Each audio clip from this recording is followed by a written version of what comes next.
Alright guys, so we're still hyped up about yesterday's brand new trailer for Final Fantasy VII Remake. A new trailer after like 3.5 to almost 4 years. But we gotta move forward, we gotta start putting out the news, and there is several bits of news that I found since yesterday. First up, we have this tweet that was put out by the official Final Fantasy account that says, "Here's a teaser trailer for Final Fantasy VII Remake that was introduced just now at State of Play.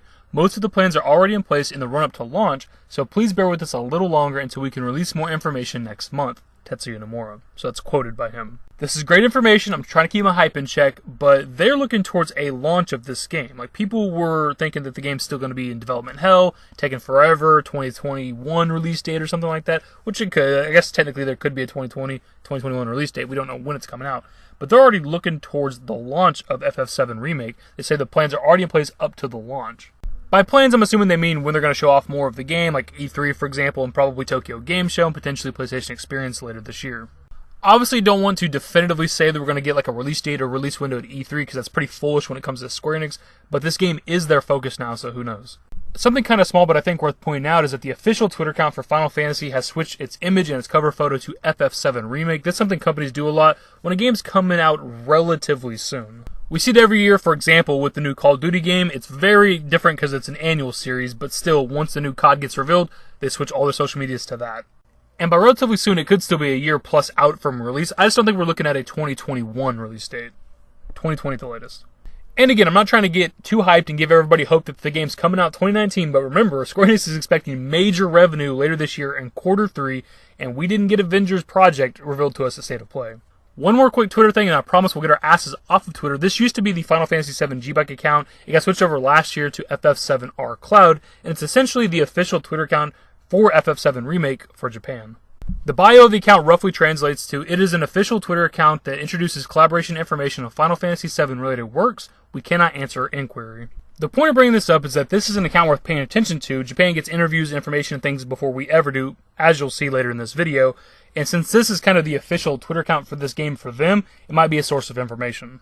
This next thing's kind of non-news, but I want to throw it in here just in case. At the end of Maximilian Dood's reaction video to the new trailer, he was talking with this chat, and somebody had mentioned something about them taking reservations and the game potentially being playable at E3. Can't confirm it, can't find anything online, but maybe it'll be playable at E3, who knows. This next bit is kind of smaller news, but some people seem to have missed it, even though it's actually in the trailer. The game is coming out for PlayStation 4. It's coming out this generation. Some people seem to think still that the game's coming out PS5, and it's like, it's right there at the end of the trailer, guys.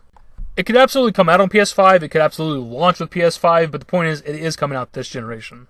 Square Enix also confirmed yesterday that the game is still coming out in multiple parts, something we've known for a long time now, but it's just further confirmation, and this was only told during the Japanese press release of the new trailer.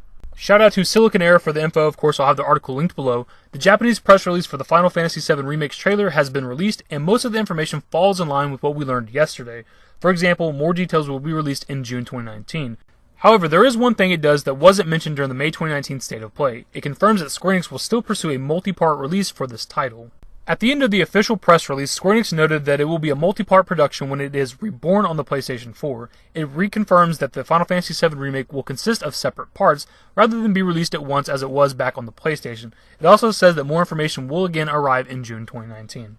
So clearly, this is something that we've all known for years at this point, but there's always the possibility that things could have changed. We haven't heard anything about the remake for years. We haven't seen anything from the remake for years. They could have easily decided to do something different, but this is just confirmation that they're still sticking to that. And kind of coming off the back of the confirmation that that game's still multi-part, a bit of speculation, a bit of discussion. In my video where I talked about the 7 things I wanted from a new trailer, I wanted the new trailer to give us an idea of how far into the story the first part of the game is going to go. And as of right now, after 4 years and 3 trailers, we're still only in Midgar. So far, this fight with Apps right here is the furthest into the story we've seen from anything regarding Final Fantasy VII Remake. This takes place after the Wall Market segment, after Don Corneo, after Cloud cross-dresses. Don Corneo drops you, Tifa, and Aerith into the sewer, and you fight that monster. One of the rumors that's been floating around for years at this point is that the first part of the game might only take place inside of Midgar, and so far that seems to be sticking true. We still have E3 to look forward to, and who knows what E3 is going to show us. Maybe they'll show us stuff outside of Midgar, some other segments from the game. But so far, everything we've ever seen takes place inside of Midgar, and a lot of us have been wanting that. A lot of us wanted them to make Midgar an entire fleshed out city. The original game couldn't really do it with the technology of the time, but Midgar's got 8 sectors, an upper and a lower sectors. You got the the rich people on top, the slums at the bottom. So there's technically like 16 different areas to Midgar, and we've barely seen anything ever. To be honest, them making Midgar a completely realized and explorable city is probably the thing I want the most from this remake. There's no other location or city like Midgar in the world of Final Fantasy VII, and it just sucks knowing that there's so much to the location, and we've barely ever seen anything. Anyways, guys, that'll pretty much wrap up today's news video. Yesterday, I did a breakdown of the trailer and also a reaction to the trailer. Check those out if you haven't. I'll have them linked in the description. And as I've said in the past, when there's a game I'm covering, if there's a steady flow of information, we'll have daily content on that game, but it might be kind of slow leading up to E3 because they're probably going to save a lot for E3. There might be a little bit of stuff here and there, maybe some interviews or whatever, but sometime after E3, hopefully there is a decent amount of information so that we can start making daily content for this game. Either way, regardless of when the game is actually coming out, the future's looking bright. We finally had a new trailer. Nobody thought we were going to get a trailer yesterday. People didn't even think we were going to see anything at E3, and I'll be damned if we didn't get both. And there's absolutely nothing wrong with keeping your hype in check. You always should when it comes to Square Enix, but the fact that they're discussing the launch of the game and we're getting more information at E3, I think it's okay to be excited finally. Either way, hopefully you guys enjoyed the video, and if you did, give it a thumbs up, subscribe to the channel if you guys are new and want to stay up to date with more Final Fantasy VII Remake content, turn on my notifications, follow me on Twitter at TheDashingDavid, and my Discord. Links to my social networks are in the description and in the outro. Later, guys.